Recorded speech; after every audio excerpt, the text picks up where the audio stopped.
কোথার থেকে আমরা কুচি মাছ ধরে আনি আজকে তোমাদের সঙ্গে শেয়ার করব। তো দেখার জন্য তো অবশ্যই আমার সঙ্গে যেতে হবে। তো চলো আমার সঙ্গে গিয়ে দেখো যে আমরা কোথার থেকে কুচি মাছ ধরে আনি। তো এইদিকে কিন্তু বর্ষাও পড়ছিল গুঁড়ো গুঁড়ো। তো ফোনটার জন্যই আমি আর কি ছাতাটা এনেছি, না হলে ফোনটা কিছু হলে আমি শেষ।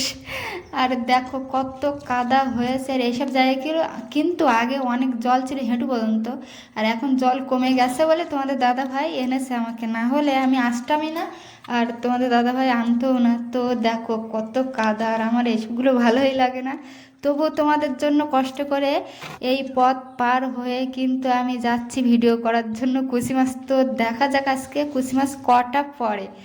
তো আগেও তো দেখিয়েছি এইখানে কুচি মাছের ভিডিও, তো আজকেও আবার তোমাদের সাথে নতুন করে শেয়ার করছি।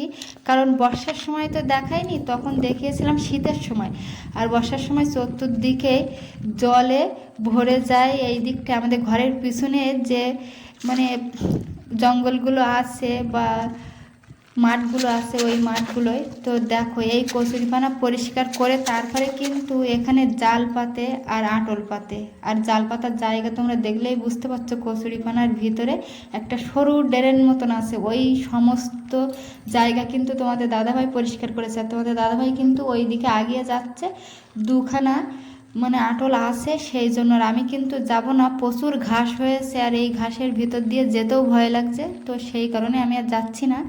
তো দেখো কচুরিপানায় পুরো সমিতির বিলটাকে ঘিরে নিয়েছে, আর এই দিকটায় কিন্তু আমাদের ঘের মানে ঘেরি, আর এই দিকটায় দেখো সমিতির বিল। তো সমিতির বিলটাকে চেনাই যাচ্ছে না, ঘাসে ভরে গেছে। আর এবার কিন্তু দেখো আমরা বাড়ির দিকে চলে যাচ্ছি, তো গিয়ে দেখাবো যে আমরা কটা কুচি পেয়েছি। আর তাড়াহুড়ো করে আর তোমাদের দেখানো হয়নি। আর দেখো আমি একটা একটা করে আঁটলে তোমাদের দেখাচ্ছি, যখনই আমি ভিডিও করি তখনই আমার কপাল খারাপ, কুচি মাছ তখন পড়ে না। তো যাই হোক, এটা হচ্ছে কপাল, কপালে যেদিন থাকে সেদিনই বেশি করে কুচি মাছ পড়ে। আজকে হয়তো কপালে নেই, ওই জন্য কুচি মাছ পড়েনি। তো আমার ভিডিও যদি ভালো লেগে থাকে অবশ্যই সাবস্ক্রাইব করে পাশে থাকবে। টাটা বন্ধুরা।